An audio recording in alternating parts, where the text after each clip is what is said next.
This chapter is called Give My Regards to Clark Poindexter. Larry Dunn was the king of the kindergarten to 4th grade, where I went to school at Clark Elementary. He was king because he was a lot older than anyone else and twice as strong as the rest of us.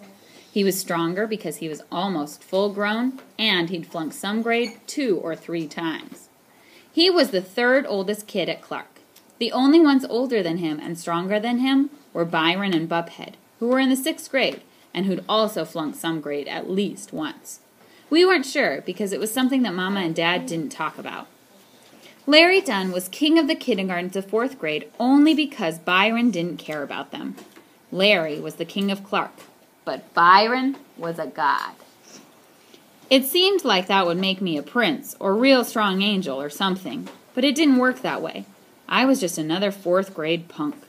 I guess having the school's god as my brother didn't give me some kind of special rights, but not a whole bunch. It helped me with stupid stuff, like the time I found a dollar bill and got too excited, and was crazy enough to show it to Larry Dunn. I knew this was a big mistake about a second before he stuck his hand out and said, "Let me see it." What could I do? Up here, it asks us to go from Larry Dunn, the very beginning of the chapter, all the way to what could I do on page 21, which is where we just stopped. So let's think about what we just read. What was the main idea of the section that we just read? What do you think? What did we learn? What was the most important thing that we learned in that section? Jesus, what can you tell us? That there's like some kids that are older, Okay. and like in the grades and all the grades, and then his brother, and one of them was his brother's friend. Okay. That was a very long explanation of what we read. But let's get more specific, right? We want to think about the trunk of the tree. What was the most important thing? The main part of that passage. What was the main part of that passage? Lareva?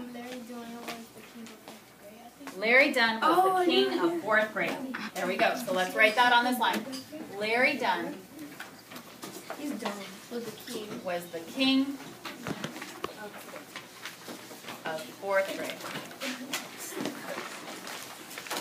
You know what Dunn means, right? Okay. Devin, you have a second to Mary. Okay? You can pass, please. How do we know that Larry Dunn was the king of 4th grade? What details support that from the passage we just read? Jaime, what can you tell us? The passage that we read is that he was the oldest and strongest kid in the 4th grade. Damn! Say that one more time for me. In the passage, we can tell that he's the king because he's the strongest and oldest in the 4th grade. So he's the strongest and oldest in 4th grade. Do you have a page number for that, Jaime? I'll look for it.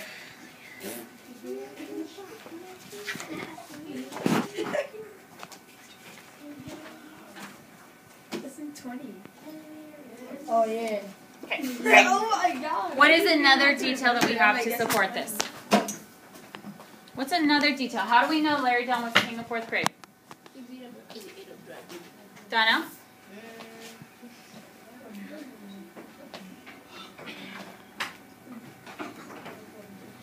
I'm going to come back to you. That when, Okay, yes. that when Kenny found $1, he gave it to Larry Dunn, and he got it like taken away or something. Okay, so he was a bully, right? So Larry took Kenny's dollar. Killed Kenny. We also could have said that the author compares Larry to Buphead and Byron. And what do we already know about Buphead and Byron? They're dumb. What do we already know? Raise in a hand. What do we already know about Buphead and Byron? Jesus? They're dumb. Okay. But what were Buphead and Byron doing in that first chapter? Lorena? They were what? They flunked school, but what about Buphead and Byron? What were they doing in that first chapter? Donnell? It was bullying. Yeah, they were bullying Kenny. So if Larry is being compared to Buphead and Byron are bullies, then Larry is probably a bully also. Go ahead right now and take a moment to make sure that you have these written down. I wrote it. Pause it. Kenny, he said, where you find this buck?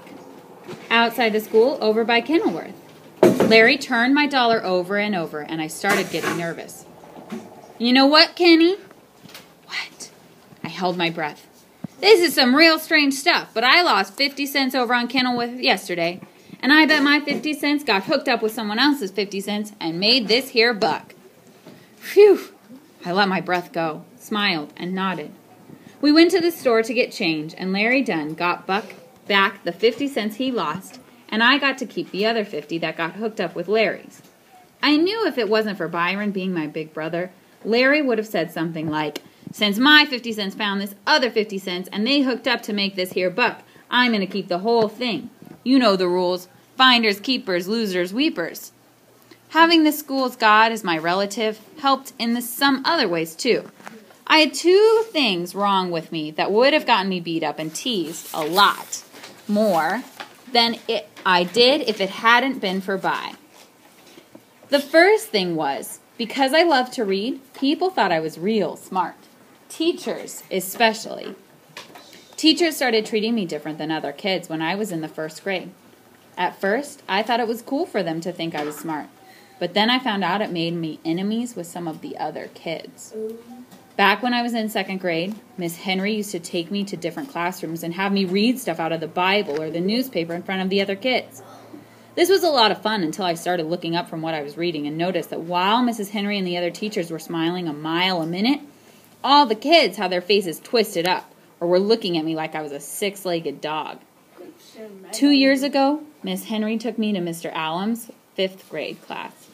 Mr. Allums was the toughest teacher in the school, and just being in front of him was kind of scary. He looked down at me and said, "Good morning, Mr. Watson. I hope you are in good form today." I just nodded at him because I wasn't sure what that meant. "Don't be nervous, Kenny," Miss Henry said. "Mr. Allums would like you to read a few passages from Langston Hughes." She handed me a book and said, "You wait here while we introduce you to the class." Man, some of the time I wished I was as smart as these teachers thought I was, because if I had been, I would have dropped that book and run all the way home. If I'd have been smart enough to figure out what was going to happen next, I wouldn't have gone into that room.